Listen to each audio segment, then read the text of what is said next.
തൊഴിലാളികൾക്ക് നേതൃത്വം കൊടുത്തത് അവനാണ്. എനിക്ക് എന്തെങ്കിലുമൊക്കെ ചെയ്യാൻ കഴിയുമോ എന്നൊന്ന് ഞാൻ നോക്കട്ടെ. അല്ലേ, എനിക്കൊരു സംശയം. ഈ മുതലാളി എന്തിനാ തൊഴിലാളികളുടെ മുമ്പിൽ ഇങ്ങനെ തലവിളിച്ചു കൊടുക്കുന്നത്? അയാളുടെ പ്രകൃതമേ അത് തന്നെയാണ് കേട്ടോ സ്റ്റീഫൻ. എന്താ? കുറച്ചു നാൾ മുമ്പ് ഇവിടെ ഒരു ഗംഭീര സമരം നടന്നു. മുതലാളി കുലുങ്ങിയിട്ടും ഞാൻ കുലുങ്ങിയില്ല. 2 മാസം പിടിച്ചു നിന്നു.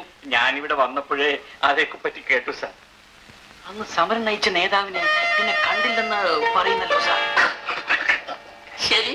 ശരിയാ, നേതാവ് അന്ന് മുങ്ങിയിട്ട് പിന്നെ പൊങ്ങിയിട്ടില്ല.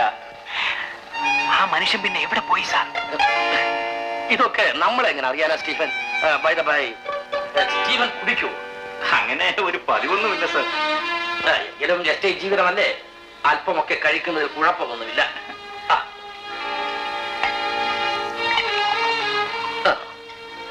സോഡ സ്റ്റീഫൻ തന്നെ എടുത്തൊഴിച്ചു. സോഡ വേണ്ടേ? ഞാൻ അപ്പുറത്ത് മാറിയെന്ന് കഴിച്ചോളാം. എന്നിട്ടെന്താ? പോയി, ഒരു പോക്കും പോയി. നിന്നിടത്തുമില്ല, ചെന്നിടത്തുമില്ല.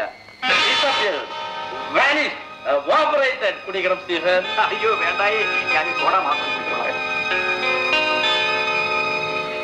വാസ്തവത്തിൽ അയാൾക്ക് എന്ത് സംഭവിച്ചു സാർ?